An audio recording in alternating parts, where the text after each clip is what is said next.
చేస్తున్నారు. కోట బొమ్మాలి గ్రామ పొలిమేరలోకి వచ్చిన వెంటనే ఆ స్త్రీమూర్తి బండి ఆపని చెప్పి పట్నాయకుడి వెంకటేశ్వరరావు గారి తోటలోకి వెళ్ళిపోయింది. కొంత భాగం తోటలోకి వెళ్తూ ఆమె అదృశ్యం కావడంతో ఆశ్చర్యం, కొంత భయంతో కూడిన వాడై అప్పలనాయుడు తన ఇంటికి చేరుకున్నాడు. ఆ రాత్రి అప్పలనాయుడు కలలో ఆ స్త్రీమూర్తి కనిపించి తాను పూసపాటి రాజును గెలిచిన ఆదిశక్తులని తనని కొత్తమ్మ తల్లి అనే పేరుతో పూజించమని ఆదేశించింది. తాను వెలసిన ప్రాంతాన్ని కూడా అమ్మవారు చూపించి పట్నాయకుని వెంకటేశ్వరరావు గారి తోటలోని వేప చెట్టు, ముసిరిక చెట్టు కలిసి ఉన్న ప్రాంతంలో గల కొత్త ప్రాంతంలోని రామంలోనే తన శక్తి నిక్షిప్తమైనదని వాటిని తన స్వరూపంగా భావించి పూజించమని ఆదేశించింది. తనకు ప్రతి సంవత్సరం పొలాల అమావాస్య తర్వాత వచ్చే గురువారం అంటే నవరాత్రులలో వచ్చే మొదటి గురువారం జాతర జరిపించాలని అమ్మవారు ఆదేశించారు.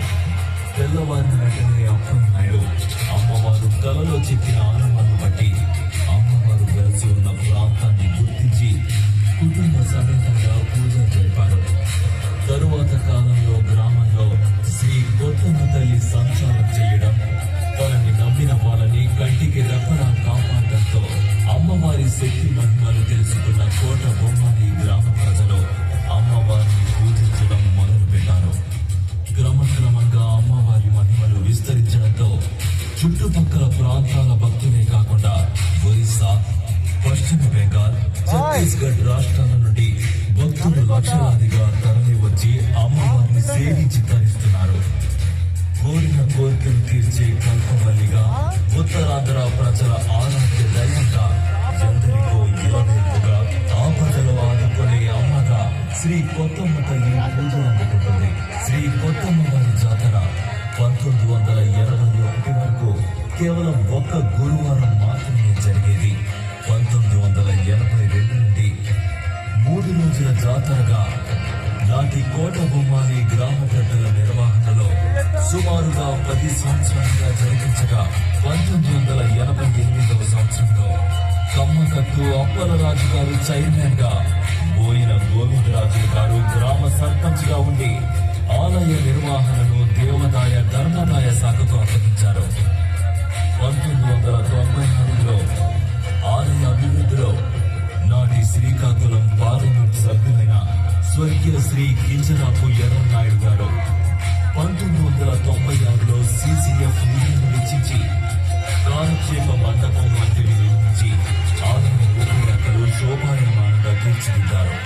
తరువాత 2002వ సంవత్సరంలో కాంపౌండ్ వాల్ మరియు ఇతర నిర్మాణాలు జరపగా 2018వ సంవత్సరంలో కేంద్ర మంత్రి వర్యులు శ్రీ కింజరాపు రామ్మోహన్ నాయుడు గారు మరియు ఆంధ్రప్రదేశ్ రాష్ట్ర మంత్రివర్యులు శ్రీ కింజరాపు అచ్చెన్నాయుడు గారు 5 అంతస్తుల రాజగోపురం మరియు అలివెట్టి మండపం వంటి నిర్మాణాలను 2 కోట్ల రూపాయలు CCF నిధులను వెచ్చించి నిర్మింపజేశారు. నేటికి కింజరాపు వారు కొత్తమ్మ తల్లిని తమ ఇలవేపుగా భావిస్తూ ప్రతి జాతరకు అమ్మవారికి పట్టు వస్త్రాలు బహూకరించడం, మొదటి పూజ జరపడం ఆనవాయితీగా వచ్చుచున్నది.